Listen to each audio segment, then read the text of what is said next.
Hey, I think we're here. Can you see me? I can see me. I'm right there. Yeah, I'm gonna send Mr. Kosuke a link here. Let's see how that goes. That's some new shit that we haven't done before. So let's find out how that goes. Okay, I sent Kosuke a link. He did say he might be a couple minutes late. So in the meantime, hello.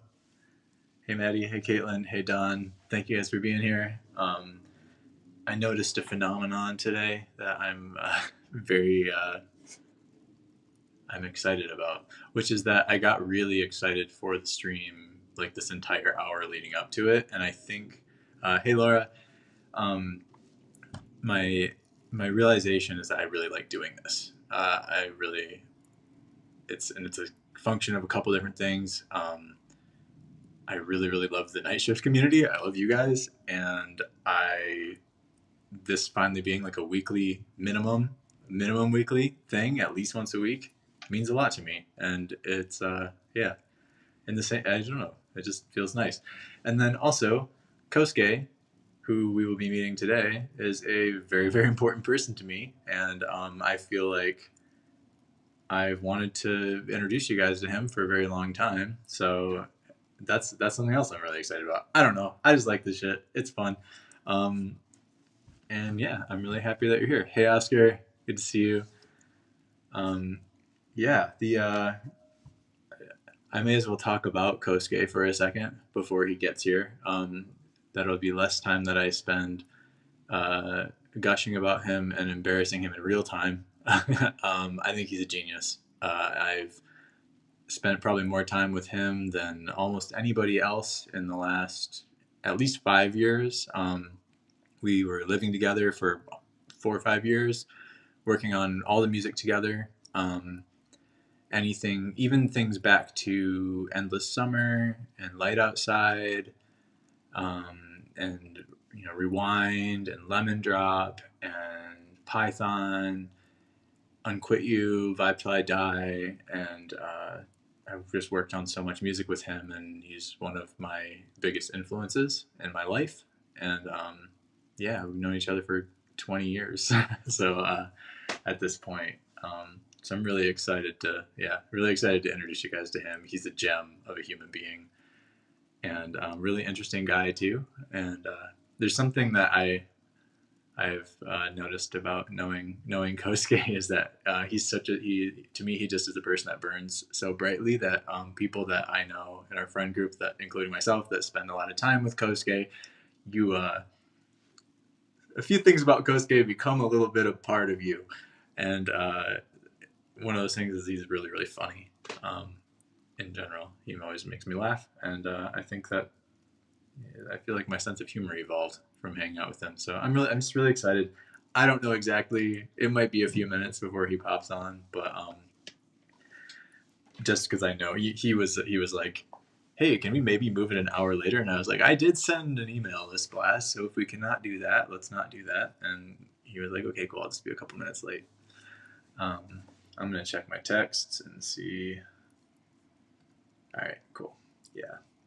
So, but yeah, and he's we lived together through the entire pandemic, just him and I in our apartment in what we referred to as the armpit of Hollywood, and you know that's a lot of time to spend. And I will say, like, we got through that entire long thing cooped up together, and still just liked hanging out and still like working on stuff. And yeah, there's this, I have an infinite appetite for hanging out with this man. Well, while we are waiting, I will talk as a little aside. If you haven't seen it, I added a streaming schedule to the extremely temporary version of nightshift.world. It's just a super static website. It's nothing like what's coming for the site. But if you go to nightshift.world, you will see a link at the top for a streaming schedule. And we have Caitlin, who's in the chat, is going to be coming on soon. Ethan, who a lot of you know from the Discord, is going to be coming on. And next week we have Alex Knight, who is the star of the Dissolve video, the actor who's the star of that. He's actually, there's a lot more to him than you would know just from that one video.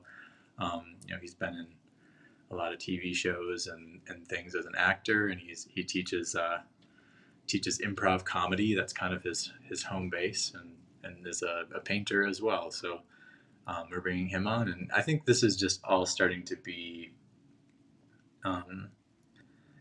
it's all starting to take shape. It's still 0.01% of what's coming from Night Shift, but a big thing from day one for me was doing this, finally kind of getting to talk to, and just kind of bring everyone together and talk about our creativity. And I think this is the perfect format. Everything's kind of becoming just sort of like the technology is kind of synchronizing with what with the goals that I have and everything. And I also think like the state of the world has changed in a way to where it feels like the most meaning comes from this. It's us actually being here together doing this. And I prefer that, because I felt really disconnected from people for a really long time, especially after kind of like entering the more like traditional music industry mode and signing to like a label and all of this stuff. And so this is really the time period where I feel like I'm getting back to what it's all about for me, and not only getting back to it, but doing the things that I always wanted to do. So let me just check here. I'm gonna ask him for an ETA.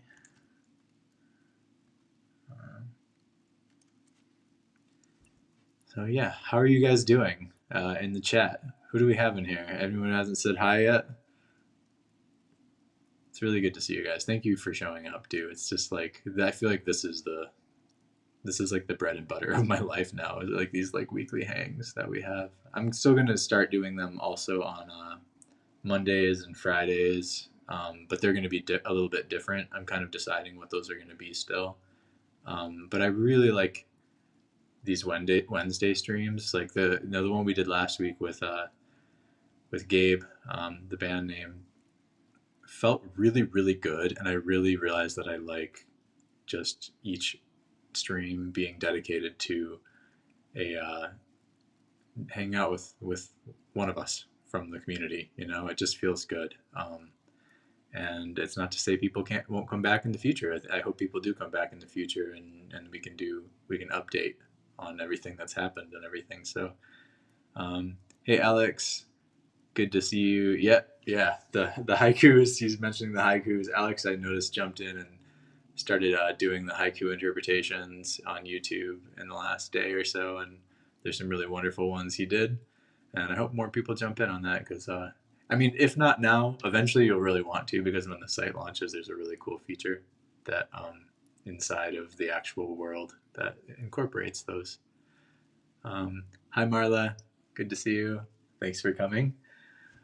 Yeah, I'm Laura. I'm glad to see you're saying it's a good day, positive vibes. I feel that too. Everything kind of has felt good today. I was so Kosuke is going to be on in about 5 minutes. But I'll tell you, this morning I was so I am not a programmer by any means, but I have been I know just enough to be dangerous to myself, and I've been working on the beacon system myself. And it's really fun because it's like solving a puzzle for me, just mainly because I don't know how to code particularly, but it went really well today. Like last night I set this goal of just being like, I just need to get this thing connected to this thing and authenticated. And then I did that, and something about sleeping on it afterwards, when I went back today and sat down, I was like, okay, cool. Now I know I can do things, I can achieve things that like I didn't know if it was going to be possible. So, and it's funny how once you know that you can pass a limitation, all of a sudden you just it's weird. There's a phenomenon. I was just reading something recently that was talking about this, about how part of the reason that humanity over time accomplishes more and more is because, and sort of goes farther, is just because everyone limits their thinking to just maybe 1% beyond what has been done around them. And so you go like, well, if even like, let's take music, for example, if it's like, if it was this good, I'll just try to make it this good instead of people, but there's no reason we couldn't just go, why don't we just jump way ahead and make it 10 times as good? I don't know. We could. Laura's asking, where are you learning to code? I'm being an internet psycho and going through everything from documentation to Stack Overflow type stuff. I'm kind of trying to make Python my home base, but I because I'm dealing with web stuff, I'm finding that I constantly am running into JavaScript, and I'm having to learn a little bit of that, which I don't want to do. I'd rather stay in Python. And right now I'm learning like database stuff, which is like not that sexy, but it's fun.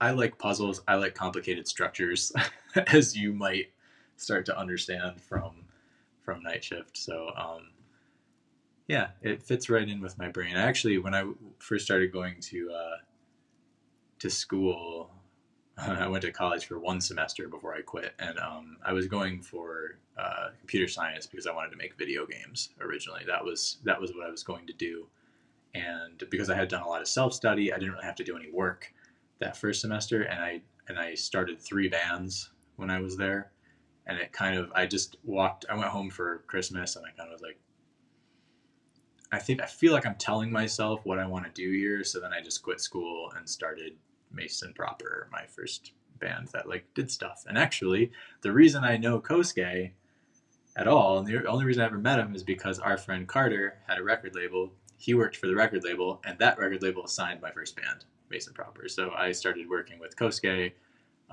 as a person from the record label originally, not as a collaborator. And then years later, I was always a fan of the music he made, and we started doing sessions, and I just really, really liked working with him. And yeah, I mean, we'll get to talk about all of that, and very excited. Alex, yeah, you're saying, dude, I need to open my mind more. I would say there is no more pleasurable feeling in life to me than like learning crazy shit and like just going where your brain wants to go. Feels really good. And I find there's this weird feedback loop that happens where it just like everything feeds back in on itself. And I've always kind of done this, like, if you listen to my music and pay attention to the lyrics, there've always been like science concepts and sci-fi stuff and like theoretical physics stuff in there. And I think that's just this kind of, I recommend that to anyone, of just like let your brain focus on the stuff that's interesting to you. And right now I'm interested in this coding. I'm interested in structure. I just read a book on systems thinking, which I really liked. Caitlin is asking, how did your parents take it? So my parents were absolutely lovely and supported it. I was like, I'm going to come home and I'm going to go to recording school in Detroit. And they were like, okay, you can do that. And then they didn't tell me until years later that they were a bit upset that I had left, but they were very gracious in not making that didn't make that part of my experience of leaving school. So I'm very grateful to them for that, because it was nice to not have to be in like opposition about it. But hey, here I am coding anyway. I don't know. Flash forward how many years, and the way that people learn like coding, like you don't really need to go to school. It's all on the internet, and more so than ever, I feel like you can crack all that stuff. So okay, well, Kosuke says he is setting up, so we will be seeing him soon. And let me actually turn up my volume. Oh no, it's up. Okay, cool. So yeah, super full circle. I always wanted to make video games, and I feel like there's some video gaming aspects to this thing that we're doing, but it's kind of just everything at once, all in one place. So yeah, but I've found that there's a really good the more that I focus on what feels good on my brain and doing what feels good on my brain, the better. So I've been like reading a lot more books again, which I didn't find the time to do for a while. And for every book that I find, there's 3 more in the wings that I find that I want to read. And one of those, actually, Alex in the chat is a writer and sent me a draft of his book that he's working on. So I'm looking forward to reading that. It's a sci-fi novel. So, Alex, you'll have to come on sometime on the stream and talk about writing. Would love to have you. And there's something else too I want to talk to you guys about, where I know that there's a lot of introverted people in the night shift community, and I don't want people to. I understand not wanting to come on the stream, and I respect that greatly. And like I there's no, but I want to still feature the work and perspective of people that might not be that might just not be comfortable coming on in real time. And so if people have ideas of how to do that, I was thinking about maybe when people are kind of like, I'm a little too shy to come on the stream, maybe we can do something where they can write something in advance and I can share the work and talk about their work and talk about their perspective. I don't know. It's something I've been thinking about. And this is really, we're all kind of shy in a way here. I certainly am too. I can feel with each stream we do, like I get a little less nervous each time, but I was, that's why I was not so active on the internet for a long time, just very shy, about being seen. It's definitely something that has like affected me with like live performance stuff as well. Just being kind of like, I'm not necessarily this like throw me in front of a room and I'm in my element kind of thing. There's definitely like a wall I have to hurdle over to do that. And yeah, I think there's a way to crack it. I might do like special episodes that are more for people that like, they're like, I don't want to come on in real time, but we can still show their work and read, maybe like I'll have people answer a couple questions in advance and I can share their perspective,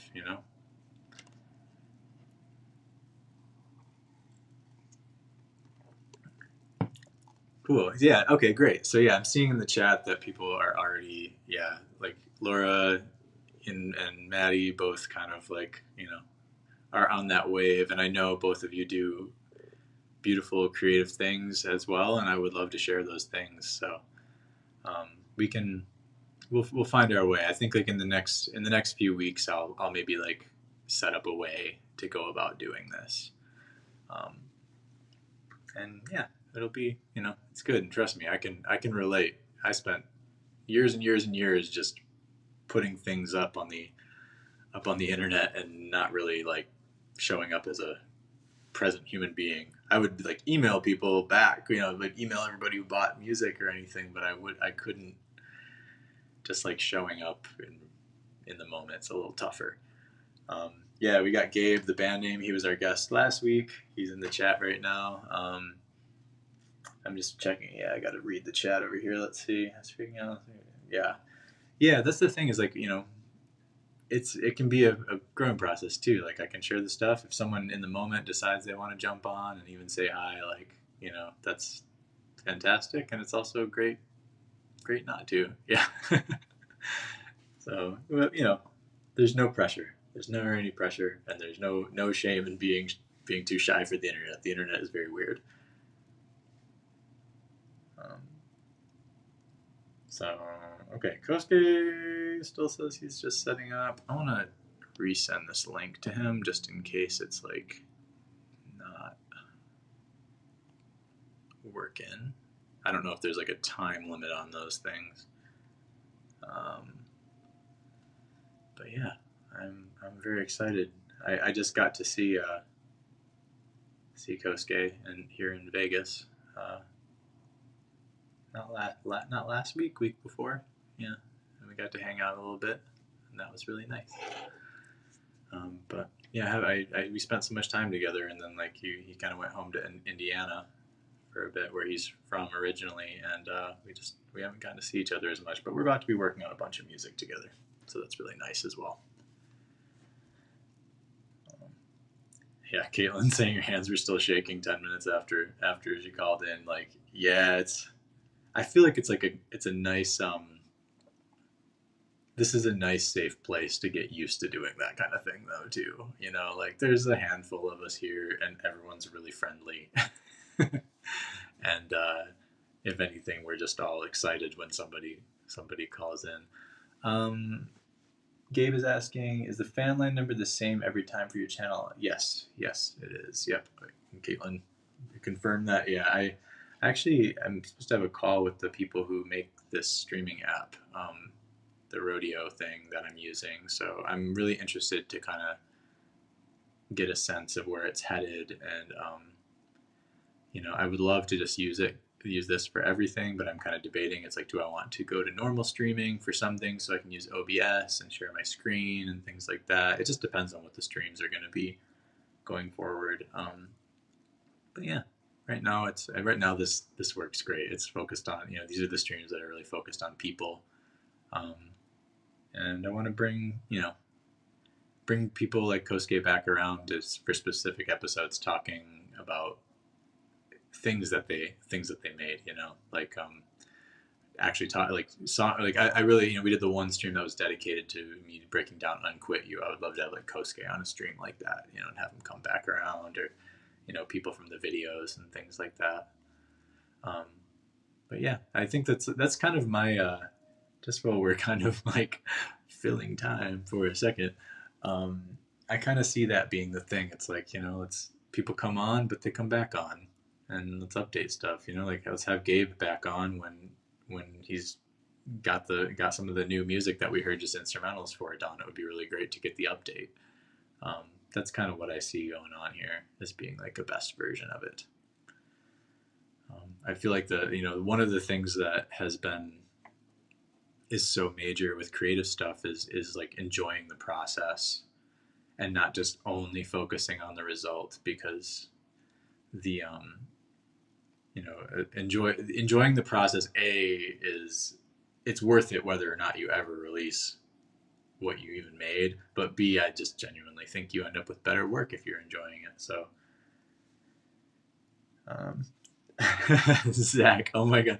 Okay, so you see Zach Feinberg popping in the chat here. This is Zach from Mason Proper, my dear friend, asking a troll question of heard dissolve in a major grocery store today. Was the marketing campaign directly targeted towards me, or was this just a coincidence?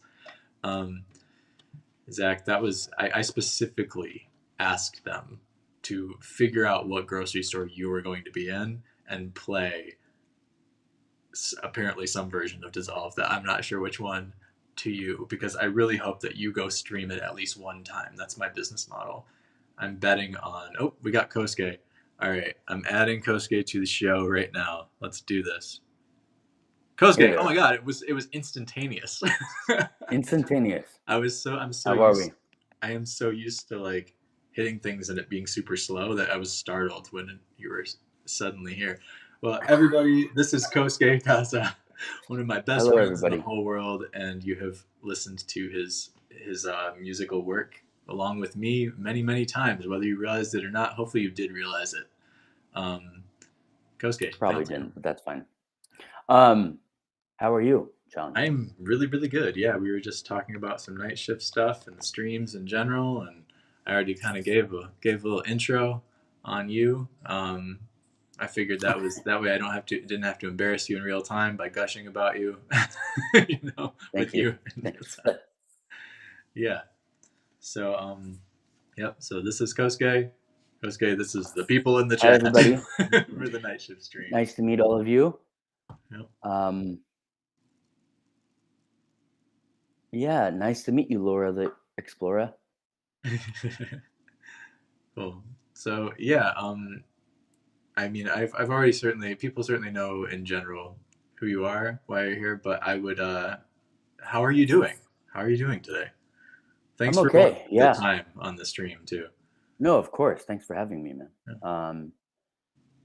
everything is good. I guess. Yeah. I'm excited for like um the next steps on Firecracker and Night Shift, and um you and I have a lot of work to do still. Yeah. um but can you hear me okay? Yeah. Yeah. You can hear you Okay, perfectly. cool. um yeah, I'm just excited for new adventures with that, and where I'm at. I'm here in Indiana, um which is fun. It's very chill, and I don't know, for some reason, like, this place lets me kind of work freely mentally, which is great.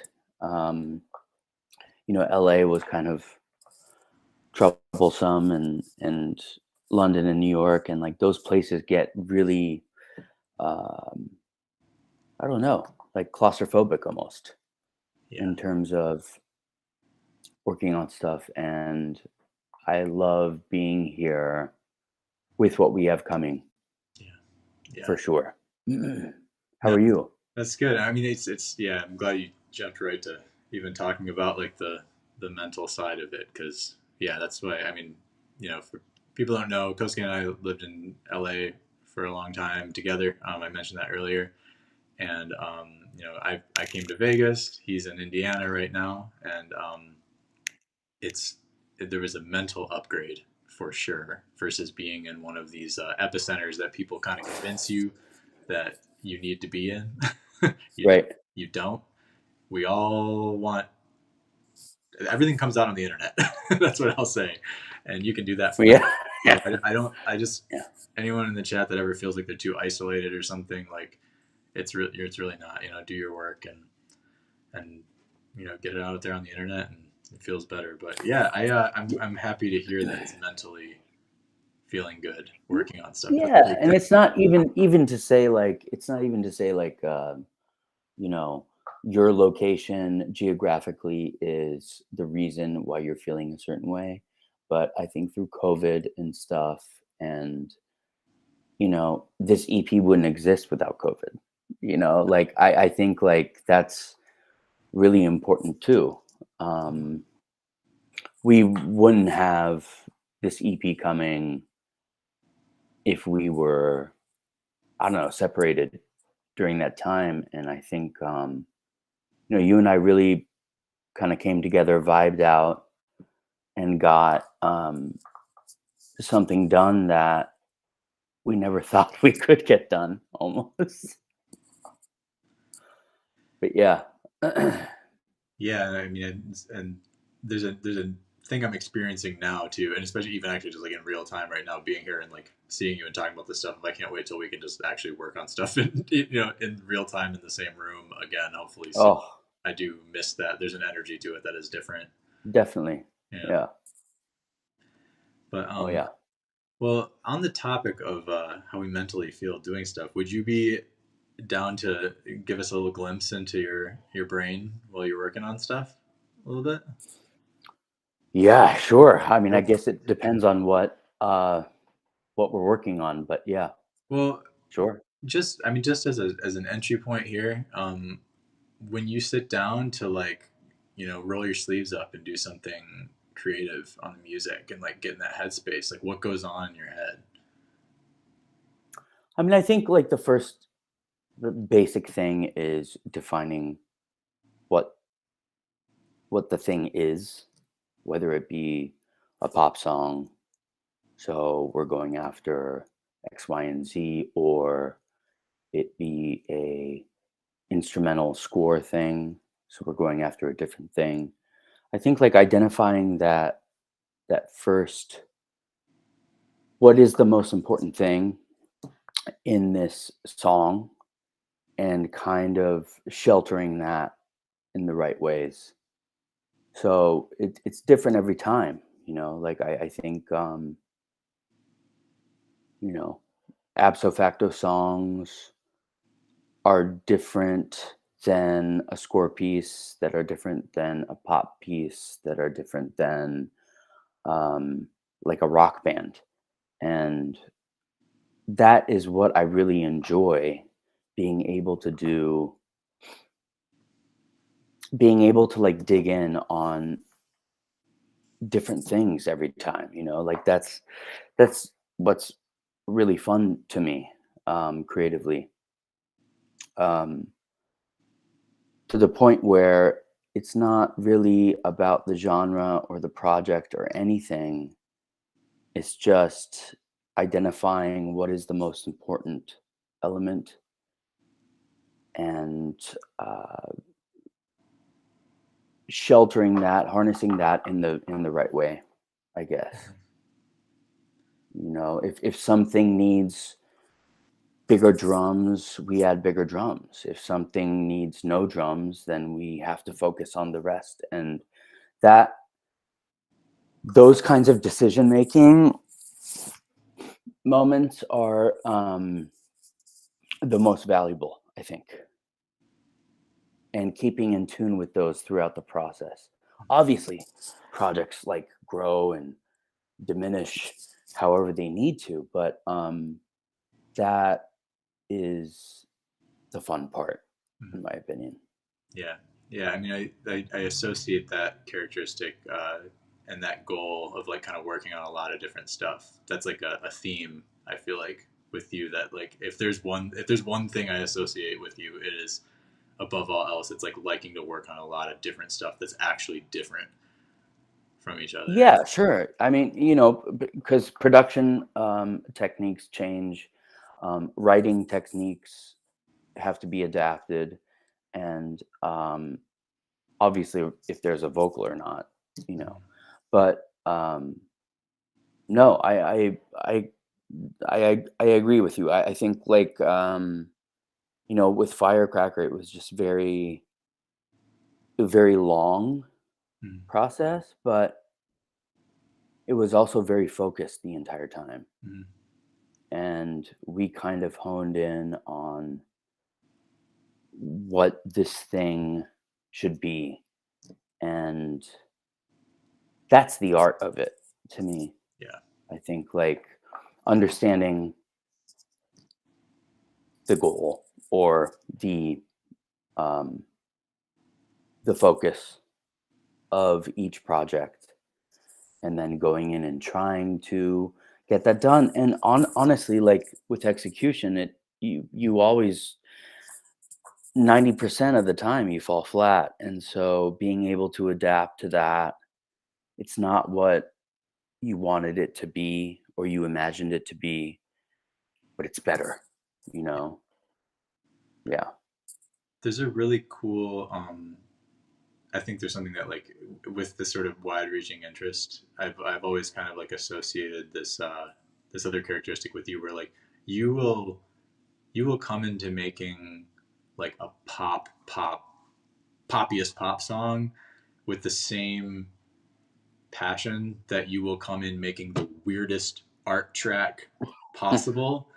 And that's something really that's something that like I think is like a very inspiring thing about you, is like that kind of like there's I feel like your heart is always in it, the way that you like attack something. And there's also this, what you can seem to simultaneously appreciate extremely poppy pop music and the most esoteric art music at the same time. And I wanted to ask, how did you like how did your taste kind of grow in your life? Because like did you, I know, like what was your entry point? Was your entry point the weird stuff, or was your entry point the pop stuff?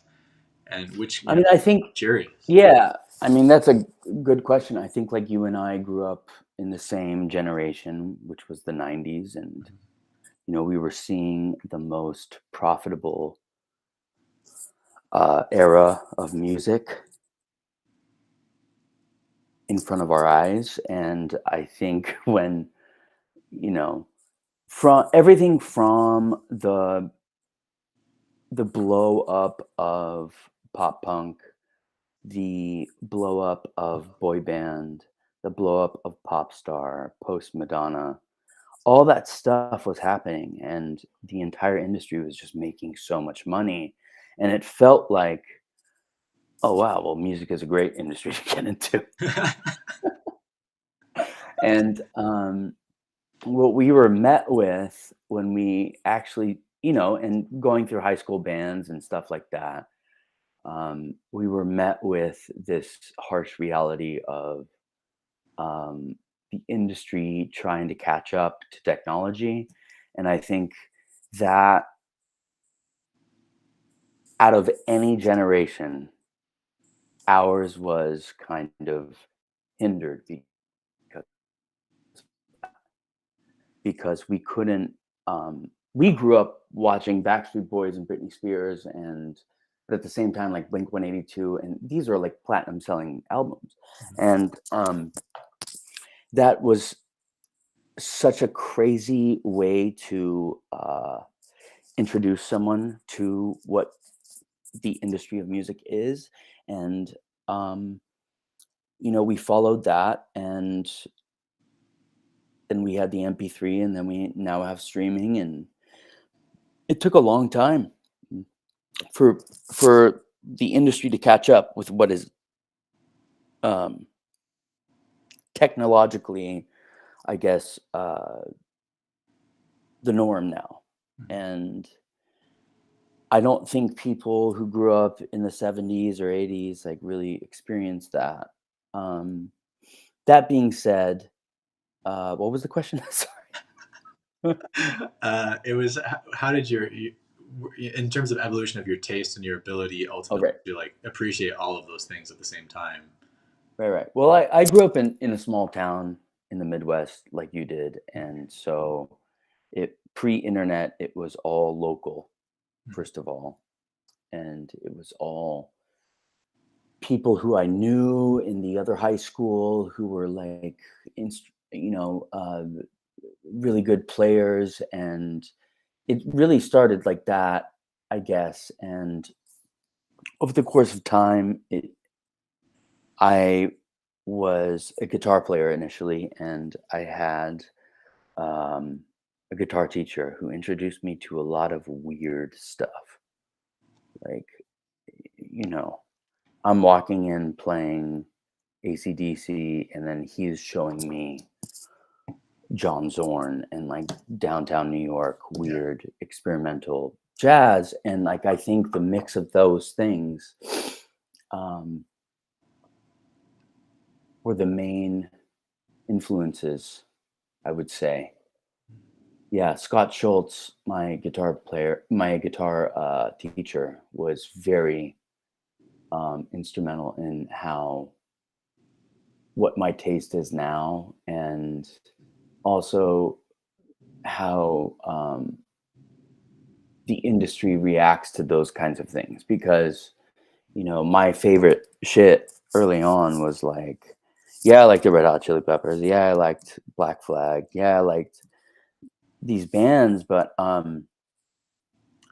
turning something on its head has always been something very valuable to me. And um, I think that weird side, that weird influence that my guitar teacher Scott kind of brought in was so important for the general growth of creating stuff. Like, why are you making anything? Like, why are you making this instead of that? Yeah. I think that's a very difficult thing for people to answer. But yeah, I think he was very important in that. Um, I haven't really kept in touch with him. I should hit him up. But yeah, I think doing something different can easily go wrong, but doing something different can also, I don't know, go beyond your expectations. Yeah. I mean, it really, Yeah. especially when you talk about doing something different going wrong too, it really depends on your definition of going wrong too. And I think that gets, Right. Right. I think there's a lot of things where, even that we've worked on together, where maybe it's a little on the weirder side.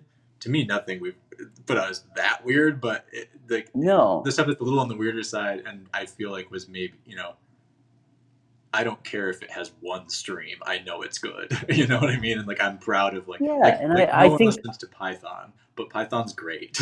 Like, you know. but in that sense, like I think we also kind of hit that together, where we try and, okay, this is obviously something, this is an idea that we love. We know there's something there.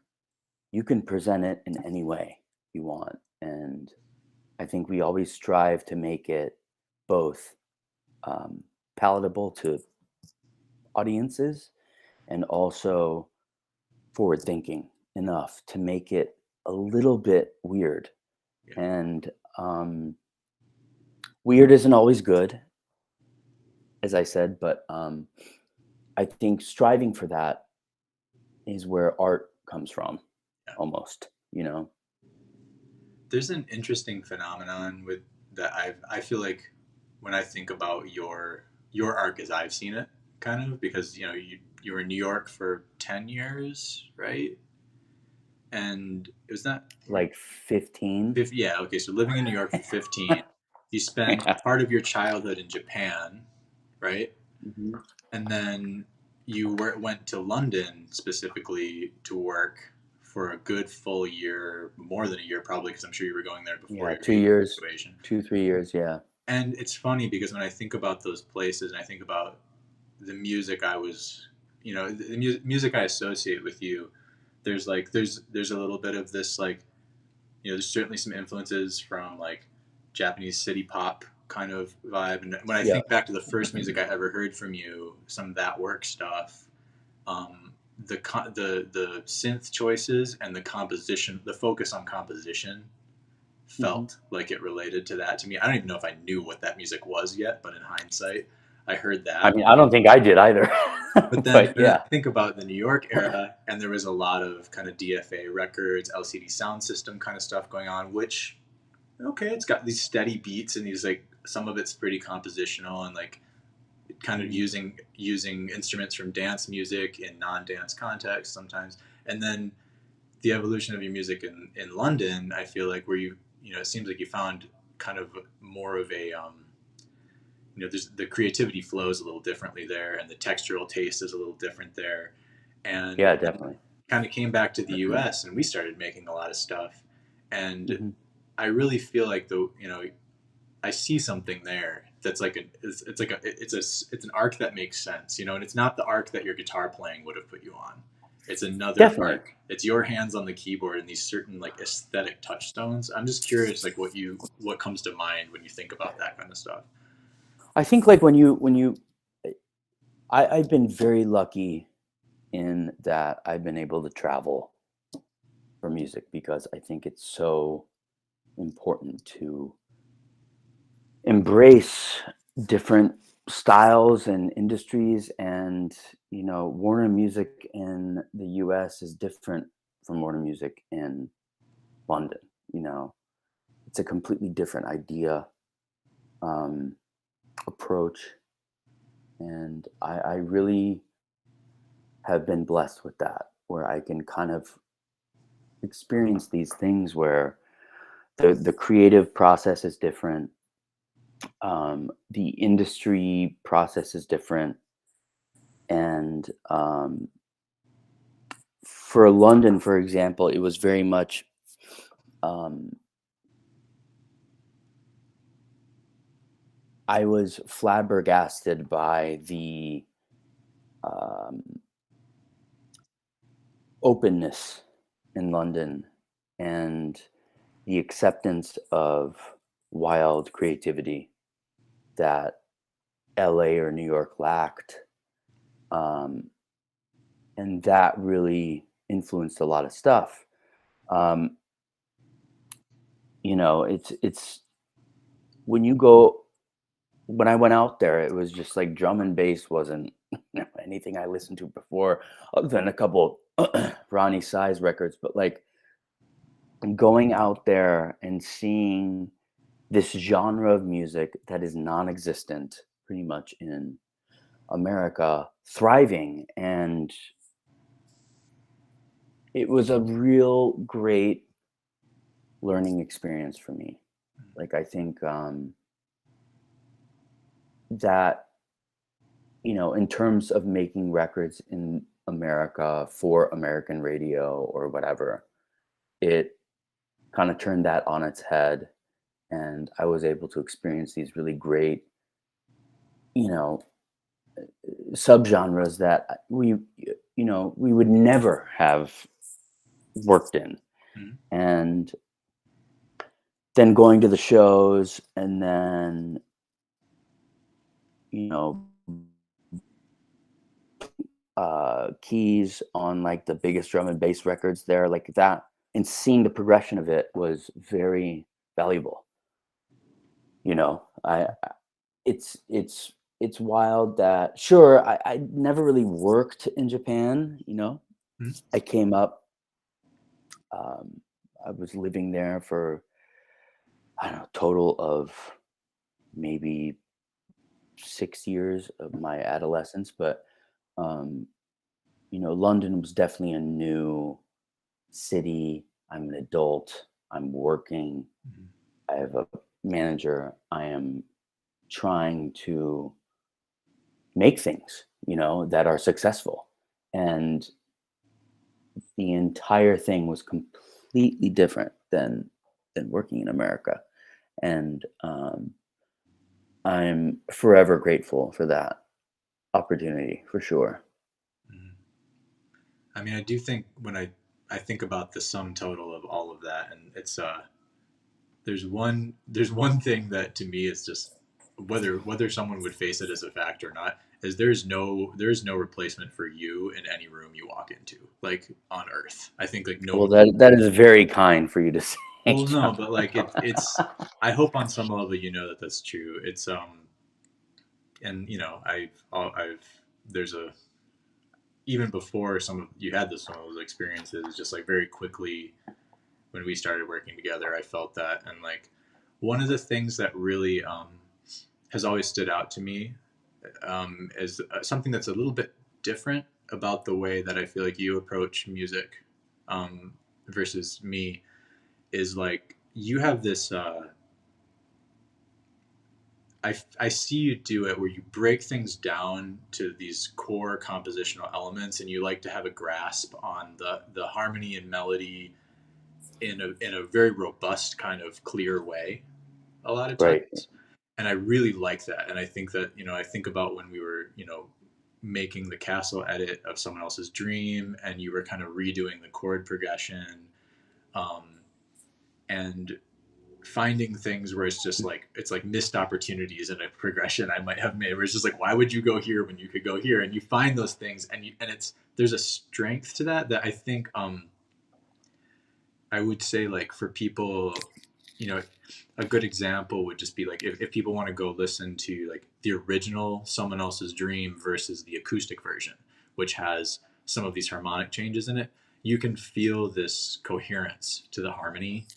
And even I think we made some melodic changes and some maybe some harmony changes, but I why is that, like, I feel like that's such like a baseline thing for you, and I'm curious, like, and I remember when I first heard you're the first That Work song I ever heard. That's what I was struck by. It was like it was this like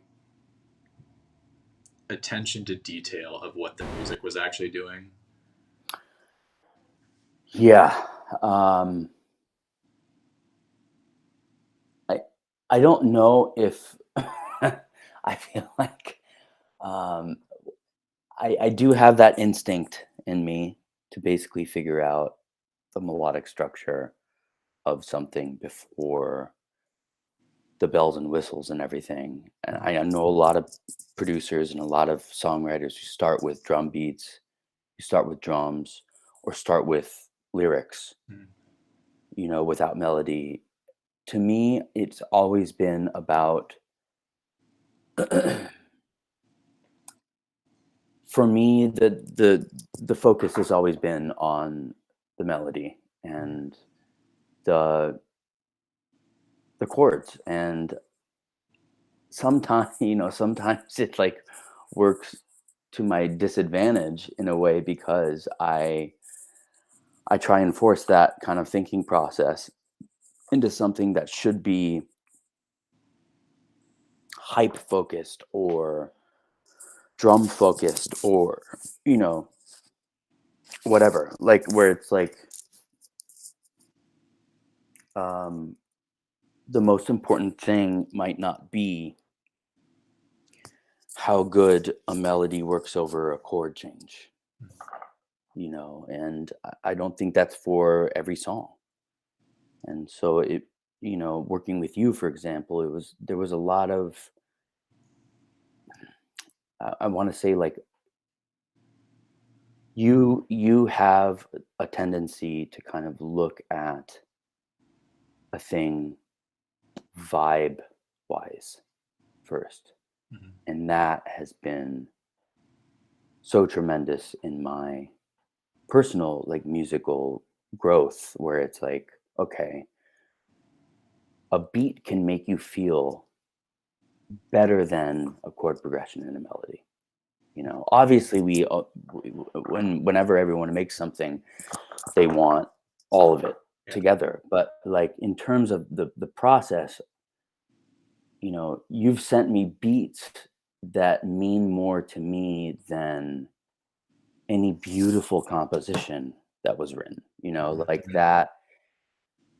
And that's why I think, like, we worked really well together, and work really well together, because those are two different sides of the coin, where it's Right. just like, you could have a kick drum, a snare, and one weird sample, and you could play that for me, and I'll be like, Jesus, all right, well, that's fucking incredible. Mhm. There's no melody, there's no story, there's no emotional input. I think, like, knowing when to be emotional and evoke emotion in the music is just as valuable as um, hitting play and, like, vibing out. Like, I think that's so, when you hit play, that is so important Yeah. too. You don't need this heavy emotion, the melodic depth, when you just hit play on something. Like, that's not necessary a lot of the time, you Mhm. know. Um, but yeah.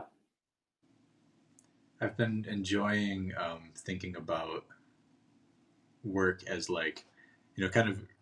This is the one thing that I think that we experienced a lot of together, actually, because when I signed to the label and everything, Kosuke and I were in the studio along with our friend Chris a lot, really making music in a different context than we had for a long time. And what the thing, and I've talked about this before about how in that era, 200 very varying degrees of completion things were made, and almost none of them came out. And I do feel Right. like there's something that happened that I still am trying to shake off, where it's a feeling that every song has to be all the things at once, because Right. you might not get to release another one, and so there's this kind of I'm So trying to true. shake it off now, where it's like, let a song have no harmonic content, because the next one's all harmonic content, and thinking of it. Yeah. But we didn't do that. We made every song be like, every single one has to be texturally perfect, vibe perfect, compositionally perfect, and that's a lot of pressure on music. And it's those songs are Definitely. good. I love them, but I don't They're good. I don't They're not. Yeah, they're just. Yeah, I think too many influences stuffed into one, like, moment, I yeah. think, can really hurt just the overall thing. Mhm. Um, so again, I feel like the most important thing is defining what, in your head, you don't even have to say it out loud, but defining what this thing, what is the most important thing here? Like, if it is hit play, oh my God, I'm vibing out, and we're, sitting next to a pool, drinking margaritas. If that's the vibe, then go with the vibe. I think, like you were saying, I think we stuffed a lot too much into each individual idea, but we learn from that, and I think we still almost do that in a way, Yeah. but we're better at doing that now, you know. Yeah. And there's no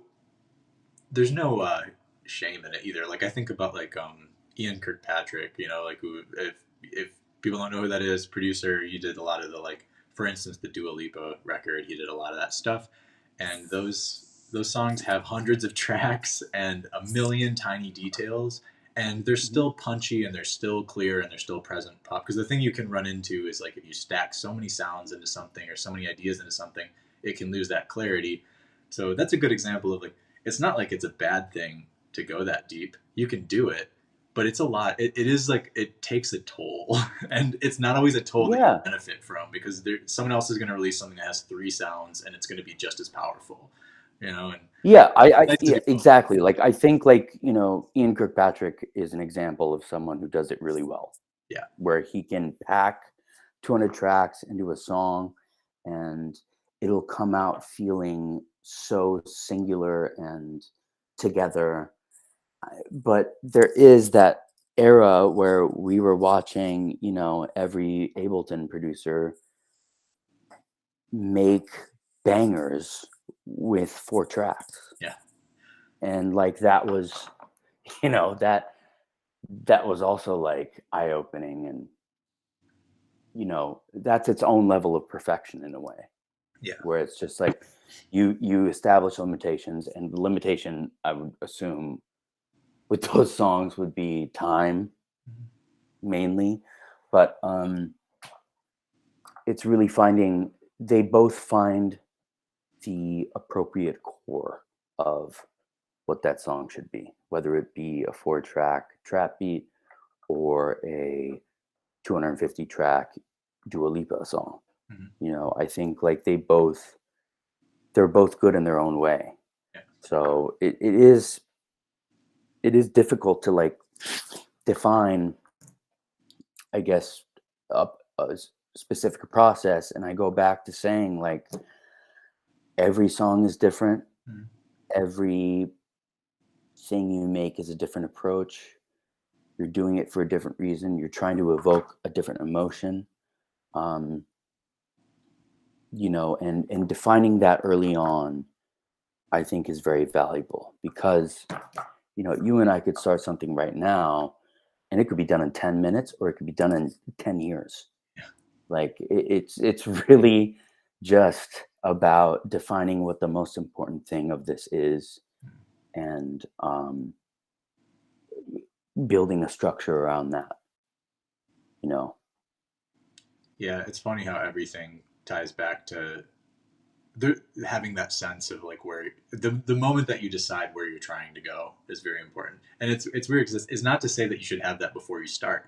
Sometimes you just need to get your hands dirty too and go like Absolutely. reflect Yeah. on it, and you're like, now I know where it wants to go. Yeah, you don't establish that before you make anything. Yeah, That's like a learning, process throughout the entire thing. And you and I have been through many of those, yeah. even with your songs, Mhm. with pop songs. We've kind of like eventually found our way, Mhm. Mhm. but we do land on what is important, what is um, the focus here, and what do we want to how do we want to portray that idea, Mhm. whether it be like a lyric or whether it be instrumentation or a beat. It's just like something raises its hand throughout the process, Mhm. and you go with that thing, Yeah, I think, yeah. most of the time. But yeah, man. I like the you just describing something inside the song raising its hand, because I was just sitting here thinking about like the ideal to me is it's almost like asking where the song or the piece is without you is trying to go. It wants to go there by itself, and then it's more like how to like I feel like it's let it go there, but the what we want is more like almost the route. that gets there a little bit. Like it's Yeah. the destination. I think it's inherent in the work. It wants to go somewhere. It wants to be something. Yeah. And Um, I think like in terms of like collaboration too, it's just like having people being as open-minded as you, knowing that, you know, an idea might be bad. Like 20 ideas might be bad, yeah, but that's okay. Like you eliminate those corners by trying them yeah. out, you know, and um you and I have certainly done a lot of that. Well, it's funny you put it that way. Like I think like that's such a big, obviously there's with all the more inside night shift perspective. Like one of the things that I talk about a lot is like it's a world we're going to discover together for many years, and I've kind of been like from day one. Like one of the reason that to me this is the thing and I'm so excited about is that like I'm I am like I like to be surprised. I like to work with people that have different perspectives than me and that surprise me. And I think I identified that by working with you. Before that, I always kind of worked alone my entire Right. life. And the process of like kind of like falling in love with the feeling of being surprised, and like when you would take something off and flip it on your own and you'd always go like, this might be crazy and put something in front of me. I Yeah. love that feeling. And I think like that's why I can get so passionate about the night shift thing, because it's kind of like, hey, what if there's just a place where we all surprise everyone else in it all the time? Each I want other, to be yeah. as surprised as anyone else. Um, Yeah. that's so much more interesting to me than trying to have some weird egotistic stranglehold on a thing, and No, that yeah, never works. That doesn't work. yeah. It's like you and I have been in sessions with multiple people who like don't think of it that way. And the results kind of show Mhm. where if you're not open to ideas that you at the time think are wrong or bad and you close them off, the idea of working with someone is gone. You know, like I think all you know, like you said, like this might be a terrible idea, but like that's important. That process is just as important as like nailing it. Yeah. And it'll lead you to nail it and um, find what that one piece of music should be. Mhm. I I think making mistakes is so frowned upon, and especially in the the Los Angeles music industry vibe, where it's like you write a hook in 3 hours and then the people leave the room and that's it, and it's like you have to hit the nail on the head without a mistake in one swoop, 1 3 hour session, and that is just not how I like to work.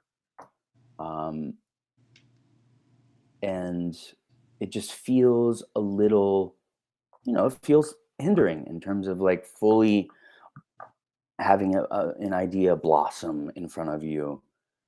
um, I rarely want to do 1 day sessions with an artist. I would prefer at least three. You can have maybe 3 or 4 ideas developing in that time period, and then kind of choosing the best one. Like, it's is the goal to make something, to make a hit in 3 hours, or is the goal to make something good? Yeah. And that that question is always like, lurking in the back for me, where it's like, okay, you want an EDM thing or you want this X, Y, and Z. There's a way of doing that very quickly. Um, and sometimes songs come out of those where you're like, Jesus, wow, we actually, that chorus is huge or whatever. But the other side of it is the way we made Firecracker, for example, which was very much nurturing, trying every idea, but never making it worse. Like really going towards, does this make it better or not? Yeah. And better being like our opinion, essentially. Yeah, yeah, because ultimately that's what I mean. If I think like that's what defines some people being an artist, a real artist or not, is it based on their actual instinct in some way, and tying into that actual sense of, do I like this or not? Is this Yeah. not even necessarily do I like this, but is this it? Because you could make Right. something and be like, that's it. I don't like it. It's like Totally. even liking it isn't We've the been correct. there too. Yeah. Like I think about like the music in like a David Lynch movie, and I'm pretty sure like no one likes it. Yeah. In the like soundscape stuff, it hurts. It's not. I don't know anyone that actually listens to that stuff, but I like that he did it, I and it mean, was the right. Badalamenti was he's I a don't mean hero that stuff. forever. I Okay. mean the like clang, like the Yeah, yeah, yeah. atonal shit. Not the Angelo stuff is obviously the best ever. Yeah, yeah. No, totally. I think yeah, I just feel like it's a journey, start to finish. It may never finish. You never want it to finish because you always want to change things. Um, because you're not confident that they're good enough, or that's the part of my like process which I wish I could kind of detach from, which is this good enough? Like I feel like the amount of music that we've made,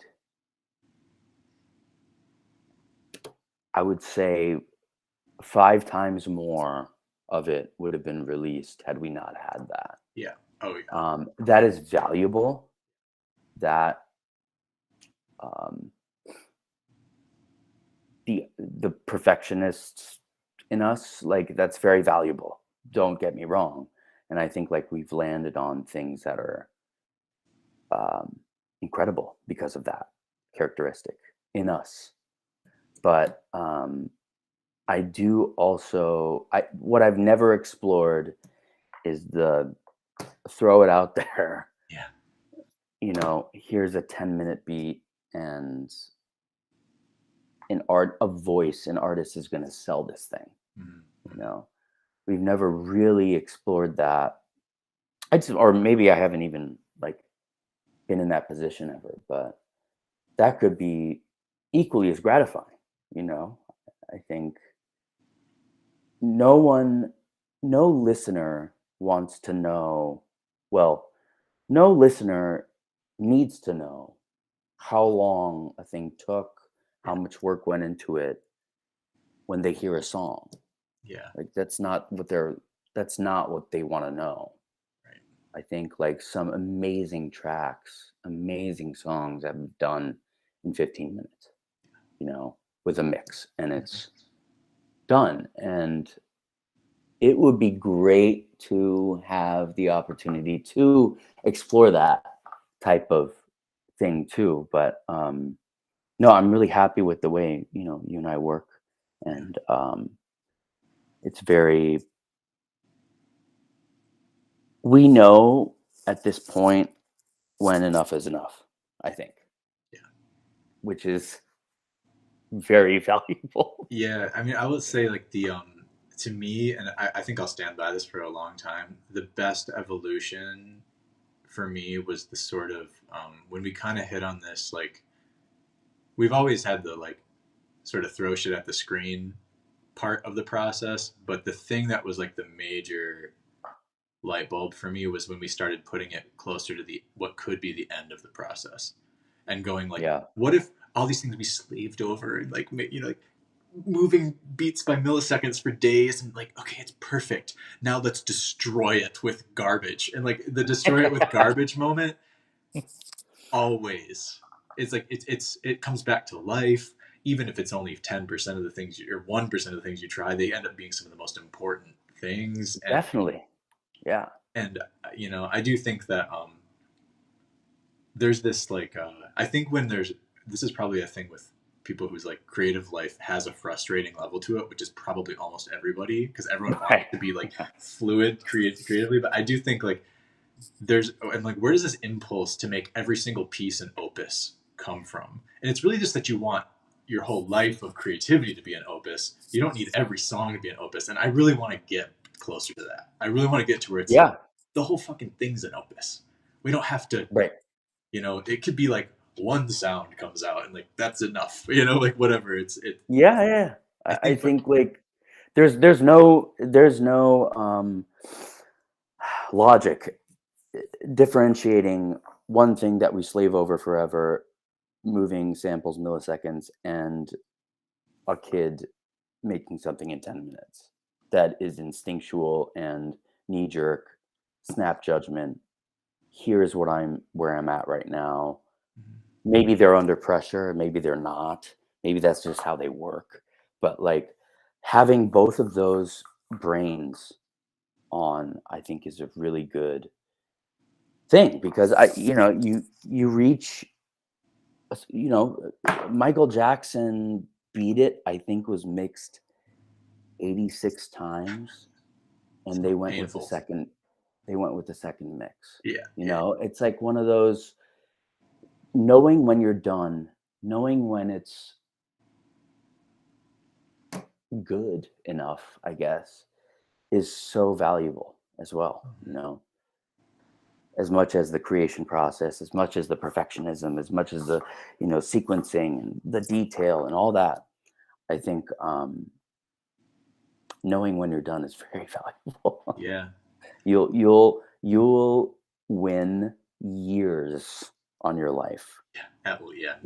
if you can master that. Well, it's part of why, like, I mean, just to kind of like show behind the curtain to everybody for a second, like, part of the world of like night shift as like a multi-dimensional, multi-creator place is Kosuke is really like like taking lead and overseeing this like stage between when someone has made something and it's kind of like some combination of a finisher and oversight and help and sort of being like, okay, it's ready to go to this next stage. And I feel like the very first thing that happened was you put pieces from Mike Higgins, the Modern People project in front of me, and you were just like, I don't want to touch this. I just think the vibe is already there. His everything is just right about it from day one, and that to me was such an evolution versus things that we've worked on that I was like, oh my god, we're gonna learn how to let go by Yeah, this process and knowing definitely. when to just say like I just like it already. Yeah, Send it to Mix and tell Mix not to change it too much even, right. Don't like make it worse. don't make it worse. And I like relish I think about that a lot and I like relish that because there are so many things we've worked on where it's like I think I listen to demos that like was eventually saying that have your voice on it and I'm just like I just like listening to this more than Hmm. some things that we've released, Right. like as it is. Um, I do want to ask you. I notice just when you talk about this stuff, like you often use the word like artist as this external Mm. thing. Like you're making a thing, and an artist is going to do this, or an artist is going to do that. And I'm curious to hear like why.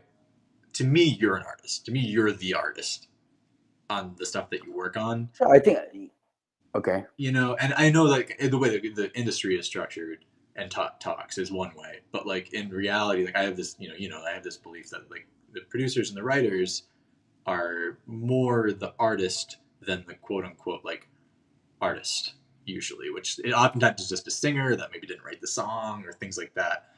I'm curious your perspective on that, and like why you lean that way when in conversation.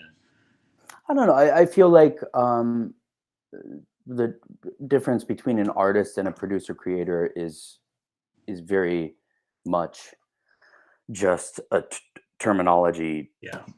thing, where it's like you look at people like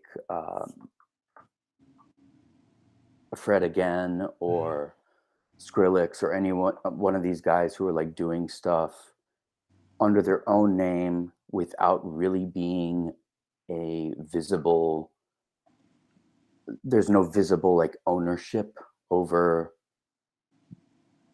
their project. Mhm. Like, I guess Skrillex, you know, everyone knows who he looks like, but he's not promoting himself as an artiste. And I think like that is an industry. I think most of that is in an industry kind of situation that like people can grow out of eventually. You know, it's like we already have pop stars who write a word. We have DJs who didn't sequence a single beat. We also have DJs who did everything. Mhm. And we have DJs who did everything for a forward facing artist. And I think like the definition of that is hopefully eventually it could be whatever you want it to be, Mhm. you know. That would be ideal. I think like, you know, you and I talking about castle stuff was very much an experiment in that zone Yeah. where we aren't necessarily forward facing, Mhm. but we're doing all the work, Yeah. you know, and like, and all the creative work. Mhm. And so it's hard to like answer that question because am I an artist? Sure, you are. You know, Yeah. my brother is too. But like, it's just it's how you package it and Yeah. it's how you present it. Mhm. I think is what makes you an artist versus not an artist. Yeah. Certainly in society. Yeah. That's Yeah, how it yeah. plays out. Yeah. Um, it's upsetting. It's not ideal, but I think you know the leaf is getting turned over Mhm. slowly but surely, and you know what are we gonna end up with in 10 years from now? You know, it's like with all the success of I've seen the electronic, you know, it's like you look at hip hop and it's all about personality. It's Mhm. all personality driven. Mhm. You're listening to a rapper, you're listening to an R&B vocalist, you're listening to that, and that is the lead character in that movie. True. And then you see electronic music and there's no voice, or it'll be a feature voice on a disclosure song, Mhm. but you can you can dissect that and be like, okay, they are the leading voice on this rather than the guest vocalist that they got. Yeah. So the idea of who the artist is tricky. I don't know. I think like, you know, producers, songwriters aren't really celebrated as much as the face, and that's what the current music industry is selling. That's why it's hard, you Mhm. know. Like I think who's to say that Ali Tamposi, who wrote the entire top line of X song, is not just as much of an artist as the singer of it. Right. And I think, you know, being a bedroom producer or whatever, like, and songwriter, it's it's difficult to take that leap. Like I Mhm. think the branding, the expectations of showing up to social media, the you know, some people just don't want to fucking do that. Yeah. Like I don't want to go on Instagram or TikTok and fucking, you know, promote myself. Yeah. And that just alone right there is the difference between me and Dua Lipa. Yeah. But The only difference. there are more differences. But you know what I'm saying? It's Yeah. like the idea of being an artist and a brand and all that shit is so tiring Yeah. today that like you really have to sign up for a lot if you Mhm. want to do that, Mhm. especially for the radio or major labels. Like you have to really commit yourself to that.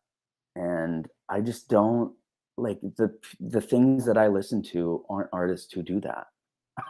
Yeah, yeah, You know, same. like, And if I do listen to artists that do that, I'm really like appreciating the work of the people. I know I'm appreciating the work of the people who like did the work. I know the elements that I like and who and right. yeah, definitely. I mean, that's something where obviously we've talked about this a fair amount, but like, um, since we're talking from the people who know what I'm talking about, we're talking from the meta layer right now. We're talking from reality. One of the big things with Night Shift is giving the chance for art and music and every type of artistic expression from people that don't want to do the let me start an Instagram from zero. Let's like build a world together where we can all make the things we really want to make.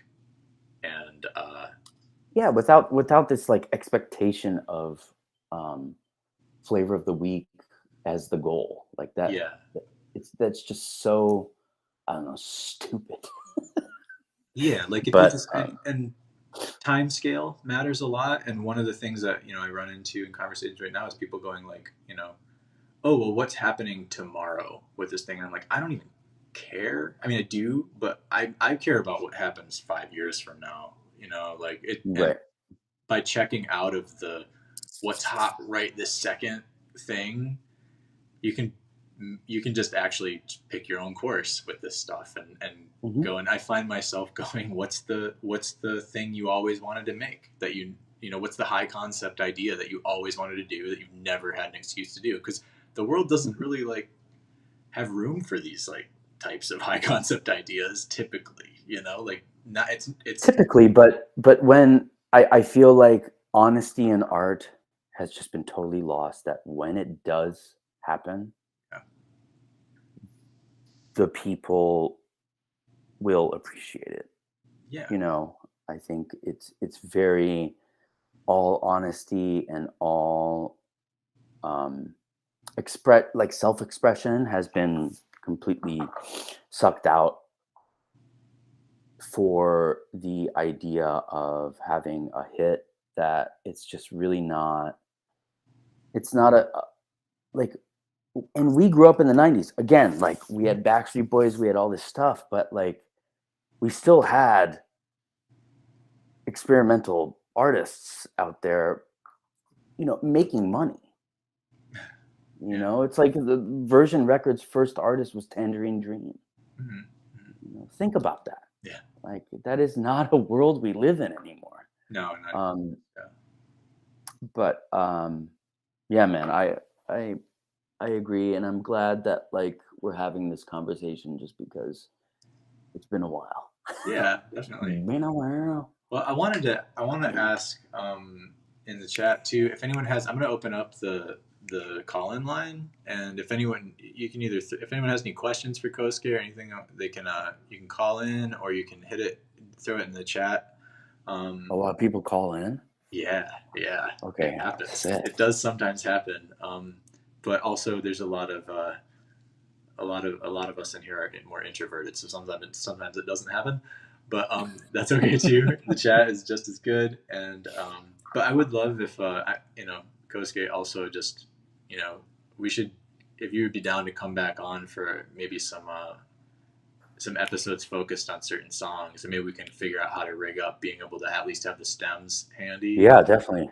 That's I would love to have you on. Like I want to go over every song that we we do in this thing. Ultimately, I feel like that's fun to do.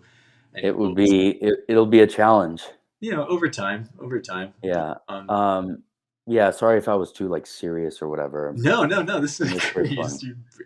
it's absolutely perfect. I was looking forward to this so much, and Yeah. like it was literally the hour before it happened. I was just like buzzing, kind of. It's just it feels really. How long do these normally last? My thing is just like once it hits an hour, it's like go with the flow, kind of. Yeah.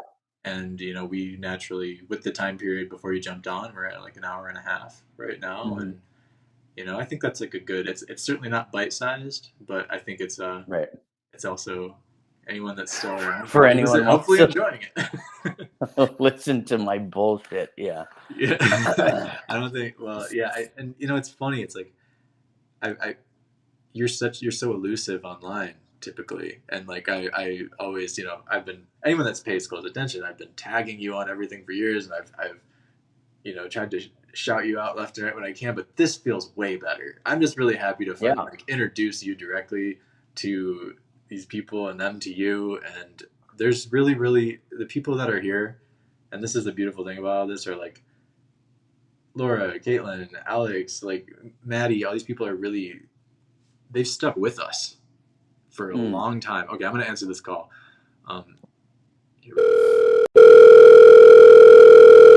Let's see. Hello. Hello? Hey, you're on. Who do we have here? I'm sorry? Who is this? Zach? Hey, Zach. Oh my God. I didn't, yeah. Hey, so Zach, Kosuke. Hey, we're here together. This is Zach. Zach Feinberg? Yep. Yeah. Yeah. So Mason proper Zach. How are you, my friend? I'm quite well. I'm just a little, you were far too serious, and it's kind of ruined my week, but Hey, sorry. This is my first time.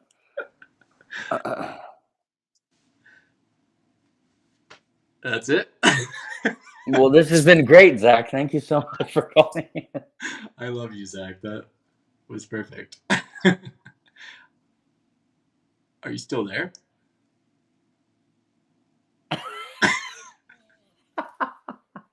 I don't know.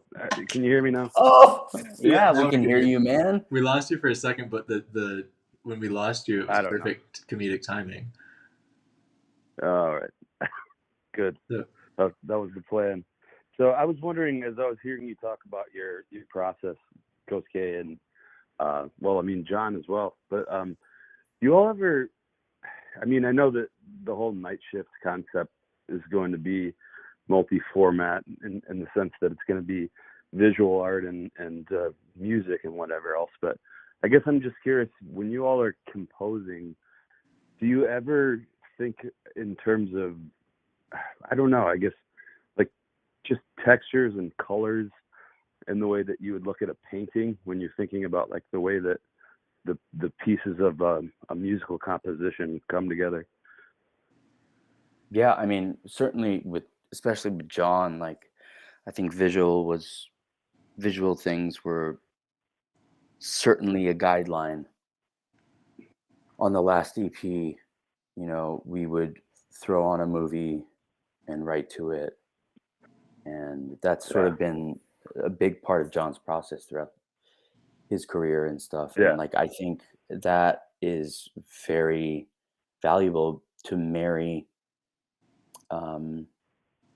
you know, music with something that you can see, I guess. Yeah. well, it's, you know, it's, and Zach, it's interesting you mentioned that, because I was, you know, people who, I think some people I may have mentioned this maybe in the Discord or something, but Zach is working on some music for Night Shift, which is very exciting, and it's been so good, dude. Yeah, it's so good, and it's I love it. It's like a real Thanks. pleasure to be hearing new music from Zach, because there's a certain thing. There's two things that are really intact that I associated with from, you know, when we were doing Mason Proper together, which is, you know, in this stuff, these are characteristics that I made it very much where I was like, well, we need to have Zach in this band. Oh my God, listen to this stuff. There's a certain harmonic sense that you have that's very, it's always advanced harmonically, and it's never the usual thing. And, you know, it's right from the first, it'll be that, you know, right from the first chord change, it'll be clear, like we're in an actual harmonically inventive zone. But even almost more so, there's a squishy, like texture forward approach in the music. I like the squishy. It's very squishy, and like it's squishy. Yeah, and I associate it back to the PSP Vintage Warmer days in terms of a plugin almost, but your way of using it is just different. Oh wow! Than other people. Vintage Warmer. And when you talk about thinking about things in terms of colors and more like you might view a painting, I feel that in your music a lot, because Definitely. it really is like I don't know what color to describe it as exactly, but it's a different color than other people's music, and it's very on purpose. And that's something that even, I feel like every time we talk about music, Zach, there's some way that you tap into a more just generalized art perspective that I really like, and to me is very like a very night shift kind of thing, because it is sort of one of the big goals is to kind of acknowledge and engage with the fact that behind all creativity and all creative impulses there is kind of a core thing, and I think it is like structure, color, texture, that's universal across whether you're talking film, paintings, music. So absolutely Mm-hmm. yes, but it's funny you asked that question because I think you exemplify it more than anybody. Yeah. I mean, that's high praise. I guess I just sometimes I feel like if I'm looking for some sort of impulse or idea about how to approach a song, I mean, just going to an art museum or something and just really Totally. focusing on like one piece of art and just looking at it and thinking about where the person's mind was when they created that, and then trying to recreate that sort of that idea within the context of a song. You all remember this? You can kick me off anytime. I don't know. No, this is fantastic. What the time format is here, but there was this artist from forever ago called Lullatone, and they basically just used these music boxes to sort of create this sort of randomized art music that was it's so calming and so incredibly good. Were they Japanese? I think so. I think it was a couple. It was like a duo. One of yeah. I think maybe I can't remember if the man or the woman was Japanese, but I think so. And it was just this really peaceful kind of randomized sort of music box sampled thing that just, to me, it always just felt like some sort of peaceful Jackson Pollock thing or something. I always think about, I don't know, music like just paintings or colors or something. Mm-hmm. And yeah, I don't know. No, I really like definitely. I don't mean to.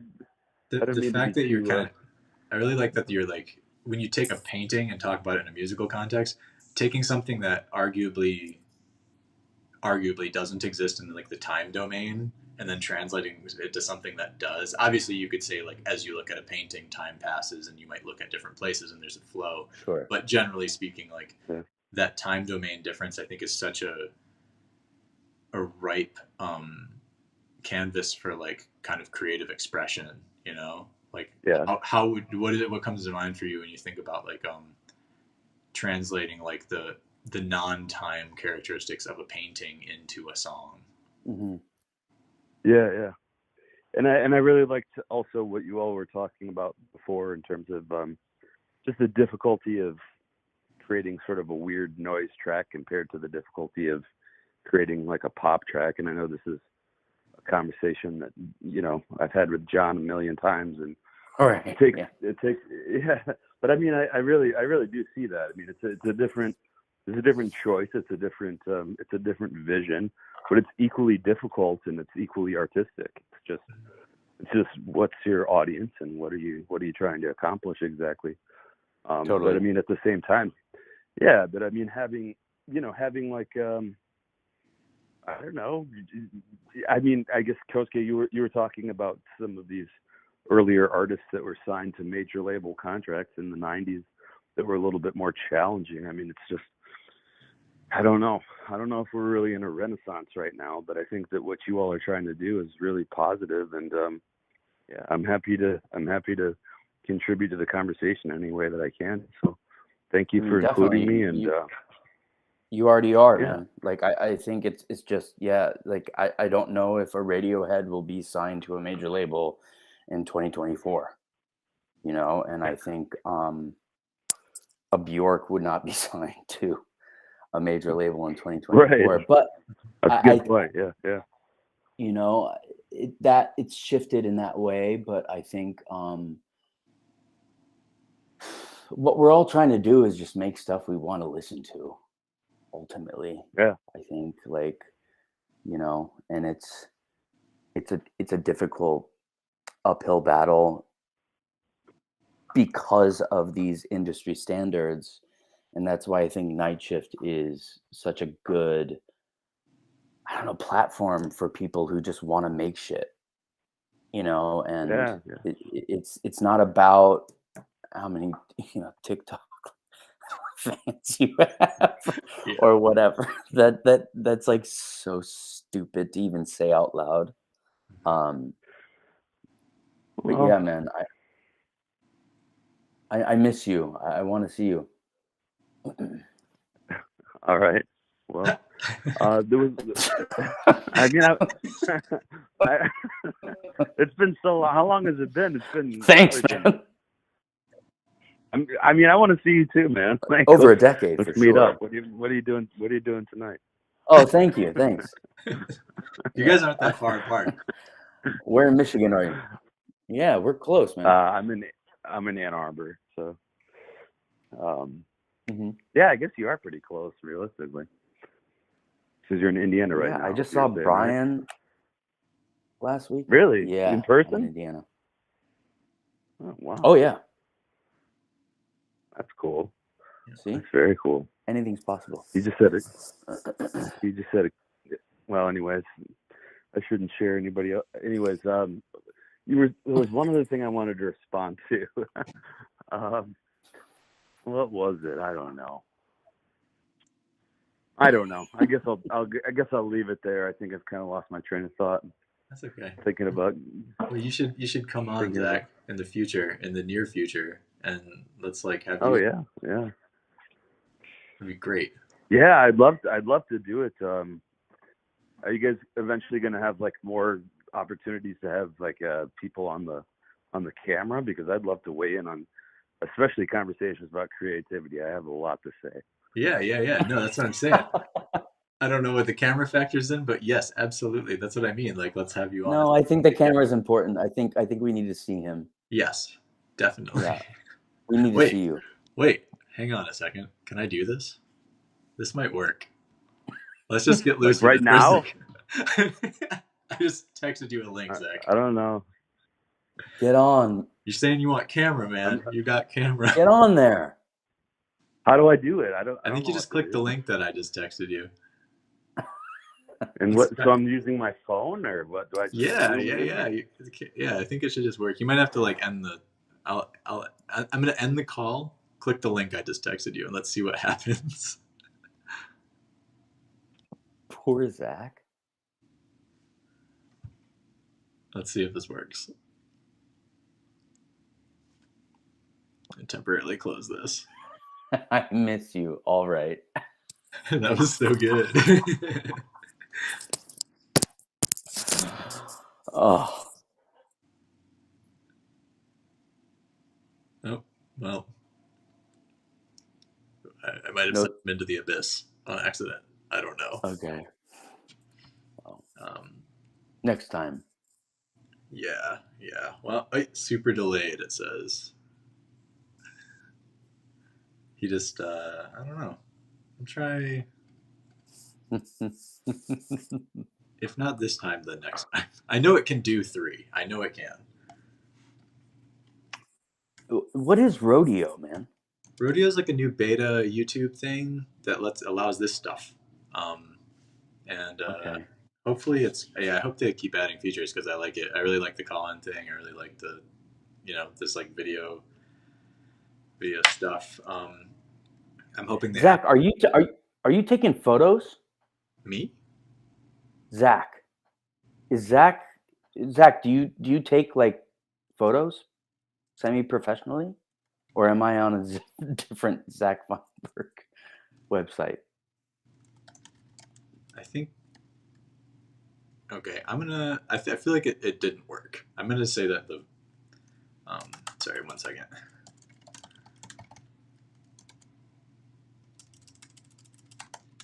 So, let me try one. I'm gonna open this back up. Maybe Zach can call and say goodbye at least, because I feel like I ended up cutting him off by trying to bring him on on the camera. This got real loose in the end. Hey, man. Yeah.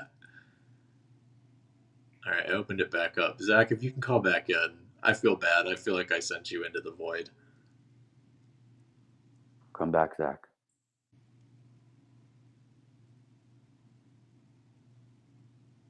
Come back, Zach.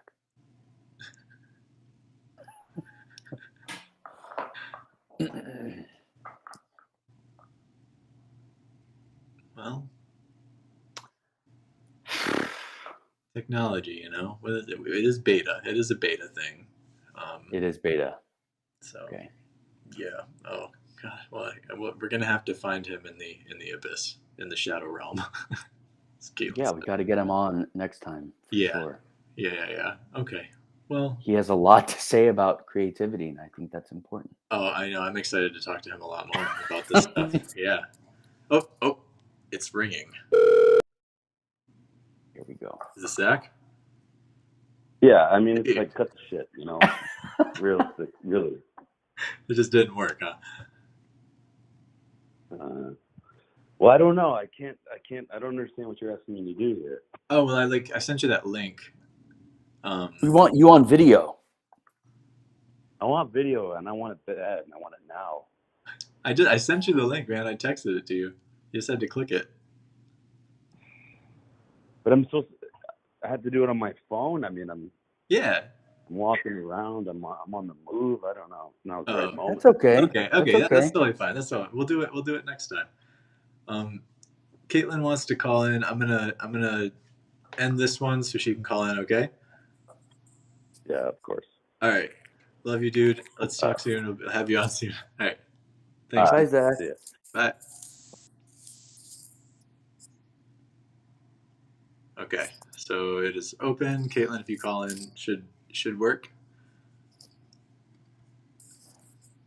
Man, that's cool. I was happy Zach did that. I didn't expect that. He texted me earlier and was like, I'll pop on for the beginning. So Yeah. But Came to talk about creative process. Great. Yeah. We need more of that. He's a very detailed and abstract thinker about this stuff. I feel like it's yeah, I've always liked that. It made touring really nice because we could just talk endlessly about it.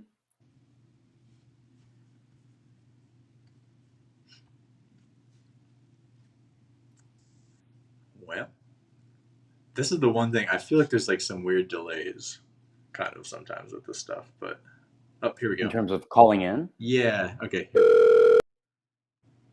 Hey, Caitlin? Yeah. Hey. Hello. Welcome on again. Caitlin. Kosuke, Caitlin Kosuke. I don't have any like interesting questions or anything, but I just have to say, like his production is just incredible. I loved it forever. I remember like when Dissolve blew up, you kind of introduced everyone to him for a second, and I thought we would get to see more of him, but we kind of didn't. So, but yeah, like I wanted to say specifically, Lemon Drop was like one of my favorite experiences that I've ever had with music ever. Wow. I remember I know this isn't ideal, but I used one of those like super sketchy websites and like ripped the stems, and they obviously came out in horrible quality that way, but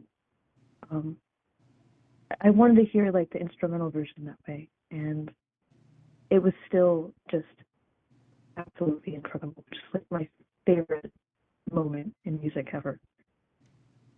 Wow. Thank you. I mean, I think we should, John, we have the instrumental and the stems and stuff. Definitely. I want to release the instrumentals. I have like an idea of, I don't know exactly what to call it yet, but within Night Shift, like a place that we release like all the instrumentals for everything, because I just think I listen like that too. I like it's really enjoyable to me with these detailed productions to be able to hear them like that. Mm-hmm. So maybe we start with. I had that same idea. Yeah. The file I had was just like horrible quality. Like I felt terrible. Mm-hmm. It was kind of a disgrace. It was still just so beautiful. Yeah, there's Well, And sometimes the messed go up ahead. quality can be nice though too, in its own way. And you also worked on Python, right? Because it was like June 2019. You sent me an early demo, and I said this in the chat, but I was on vacation and I was walking on Pismo Beach, like right as you sent it to me, and it was just beautiful. It was so incredible. That was like the best day ever. And then that's so kind. and then getting to hear it live, like several months later, that was crazy. And Python was a big one because it was one of the things in one of the many eras where it was very painful to feel like we weren't getting to do what we wanted, and that was a song where we sat down and we were like, let's just do it the way we want, kind of. Yeah. The song is very, very meaningful to me for that reason.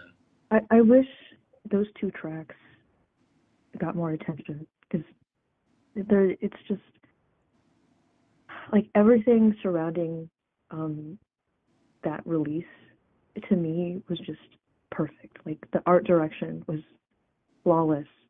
The songs were brilliant. It was just, and like it was right after that tour. It was just it was a great time, and I miss it. I completely agree with you, Caitlin. I think like we made those three like a trilogy of Rewind, Python, Lemon Drop, and I still listen back and I'm like, yo, these are so focused and spot on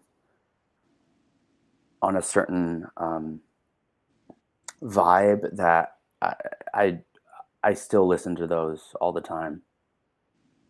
And I'm glad that you do as well. Yeah, those songs really just evoke just such a feeling. And it was right before the pandemic hit, right? So Yeah, that was it really takes me back.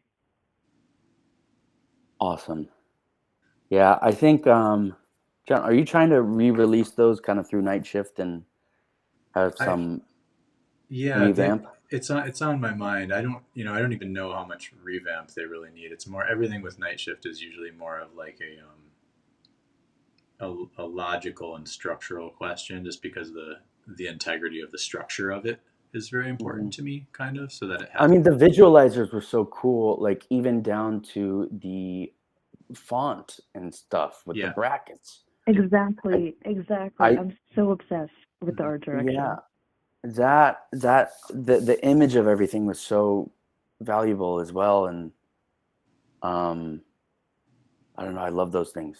That could be maybe getting Alan to complete the trilogy with a Python video. That is that maybe we can, with your creative, get creative with it and try to and tie it all in together, not only with each other but into the universe through that. That would be a really good idea, and I would love to see Python get a little extra love because it deserves it. Yeah, we should like have Alan on these streams. Oh yeah, I'd love to bring him on in the future. He's one of my favorite visual artists ever. Yeah, he's a very very special mind, for sure. I'm sure he would do it. Yeah. Sick. I'll work on that. The Rewind visualizer was just magical as well. Yeah, Alan with his friend Nathan, I still don't know how they did that. I didn't witness the process. I just got the result and I was like, whoa, I don't even know how you did this, kind of. But they I mean, we that was like right before the pandemic. like she said, right? Mhm. Like it was before we moved in the apartment and all that. Yeah. I remember we I were think working it was at like Warner. it was like late February or March or something. I'd have to see, but yeah. Well, we should definitely have him on, and maybe we do an episode with you, Kosuke, and Alan on kind of the, I don't know what to call that trilogy, but we gotta name it something. It'd be cool. But maybe first we And get Alan to try to finish it. We'll finish it with a Python thing. the Let's do it. Lemon video was, of course, amazing. Everything about it. Caitlin, where are you calling from? I'm calling from Jacksonville, Florida, but Oh, I'm wow. from rural Nevada. So like Wow. kind of Reno area. What's that? I'm kind of from like near Reno, but like Okay. in the middle of absolute nowhere. Okay. Get get those beautiful Nevada skies, which I know is a big influence. Oh yeah. Yeah. Yeah, see those. Insane. The skies are crazy. Yeah. No, it's funny because I had seen your artwork before I ever lived here, and there's a quality to it that makes it does tie together. It's like, oh, it makes sense that Caitlin's from here because I see it in the artwork. Really? That's interesting. That's Yeah, amazing to hear. There's a like softness to the textures that I feel like the sky and clouds here really, and just the entire vibe that the desert puts off. I see it in the art. I've never thought about that. That makes a lot of sense, actually. Mm. Well, this is a perfect opportunity to say we are bringing Caitlin on as the guest in a couple weeks from now. I don't have the date right in front of me. Let me see. It is Oh wait, May I 24th. think you got cut off. Oh, I don't know if Oh you're. yeah. Yeah, so May 24th, Caitlin is coming on as the guest for that episode, so we'll get to dive in deep with her and get to know a lot more about that. I'm looking forward to that. I want to spill the beans right now, but I can't. Yeah, we'll get into it. We'll get into it on that one. That way we can share some stuff too. So okay, well, I got to wrap this one up. I got to get going, but thank you guys so much. Caitlin, thank you for calling in. Kosuke, thank you so much for coming on. I was looking forward to this forever. I feel like in a backwards way, I was looking forward to it for years. Well, thanks for having me on. Yeah. Thank you everybody for calling in, and this has been really fun. Yeah, thank you everyone for hanging out with us, and we'll be back around next week. And so on May 3rd, we do the next one, which is we're bringing on Alex Knight, who is the star of the Dissolve video, and yeah, and he's gonna talk about his acting and his painting and his improv. He teaches improv. He does all sorts of stuff, and we're gonna talk about making the Dissolve video too, because that thing could not exist without someone that was willing to do what he did for it. So, all right. Love you guys. Thank you so much, everyone. And I hope to see you next week. Thank you. Oh, all right.